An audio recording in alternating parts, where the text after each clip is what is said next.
आइए तो आज हम लोग स्टार्ट करते हैं हिस्ट्री के कुछ महत्वपूर्ण प्रश्न जो आपके एग्जाम में बार बार पूछे जाते हैं। इससे पहले हमने पार्ट 1 और पार्ट 2 का वीडियो अपलोड कर दिया है।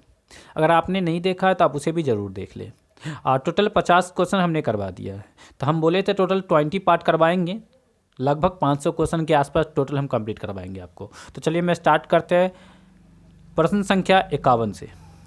प्राचीन भारत का प्रसिद्ध वह शासक कौन था जिसने अपने जीवन के अंतिम दिनों में जैन धर्म अपना लिया था? तो वो थे चंद्रगुप्त। प्रश्न संख्या 52। दक्षिण भारत में प्रसिद्ध जैन केंद्र कहाँ स्थित है? तो ये आपको श्रवणबेलगोला में स्थित है, जो कि कर्नाटक में पड़ता है। प्रश्न संख्या 53। भारत में सबसे पुराना लौह युग जुड़ा है, तो वो आपको चित्रित धूसर जो मृद भांडों के साथ हैं। प्रश्न संख्या 54। 6ठी शताब्दी ईसा पूर्व मगध में किसका विशाल भंडार था? तो लोहा का। प्रश्न संख्या 55। मगध के उत्थान के लिए कौन सा प्रथम शासक उत्तरदायी था? तो बिंबिसार। प्रश्न संख्या 56। उस राज्य का नाम बताइए जिसने पहले बार युद्ध में हथियारों का इस्तेमाल किया। तो वो मगध। प्रश्न संख्या 57। सिकंदर महान का शिक्षक कौन था? अरस्तु। प्रश्न संख्या 58। प्राचीन काल में स्रोत सामग्री लिखने के लिए प्रयुक्त भाषा कौन सी थी? संस्कृत। प्रश्न संख्या 59। हेरोडोटस को माना जाता है, तो हेरोडोटस को इतिहास का पिता बोलिए, पितामह बोलिए या इतिहास का जनक बोलिए, तीनों कह सकते हैं आप। प्रश्न संख्या 60।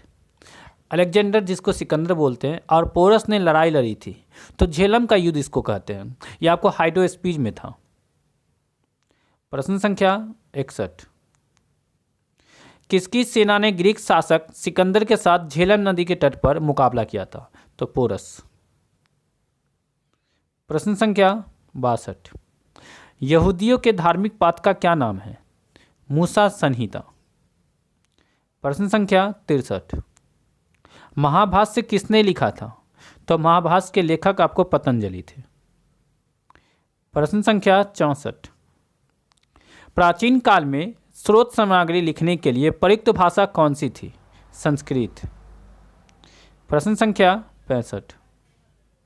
चंद्रगुप्त मौर्य के बाद मौर्य सिंहासन पर कौन बैठा था? बिंदुसार। प्रश्न संख्या 66। यूनानियों को भारत से बाहर किसने निकाला था? चंद्रगुप्त मौर्य ने। प्रश्न संख्या 67।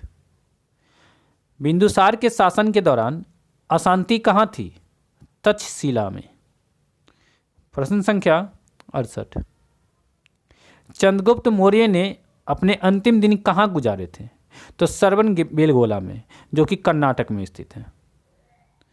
प्रश्न संख्या 69। अशोक की प्रशासनिक नीति में भारी परिवर्तन किस घटना से आया? कलिंग के युद्ध से। प्रश्न संख्या 70। देवाना मिरिप्रिय के नाम से कौन विख्यात है? अशोक। प्रश्न संख्या 71। किस शिला राजा देश में अशोक ने कलिंग युद्ध के हताहतों का उल्लेख किया है और युद्ध त्याग की घोषणा की है? तो शिला राजा देश, अष्टम। प्रश्न संख्या 72। चंद्रगुप्त मौर्य के दरबार में भेजा गया यूनानी राजदूत कौन था? मेगास्थनीज। प्रश्न संख्या 73। इंडिका किसने लिखी है? तो मेगास्थनीज ने। प्रश्न संख्या 74। मौर्य दरबार में ग्रीस के राजदूत का क्या नाम था? मेगास्थनीज। प्रश्न संख्या 75। यह हमारा आखिरी प्रश्न है। अशोक ने किस बौद्ध साधु से प्रभावित होकर बौद्ध धर्म अपनाया? तो उपगुप्त। तो चलिए इसी के साथ समाप्त करते हैं आज का वीडियो। अगर आपको मेरा वीडियो पसंद आए तो लाइक कर दें और दोस्तों के साथ शेयर करें। Thanks for watching.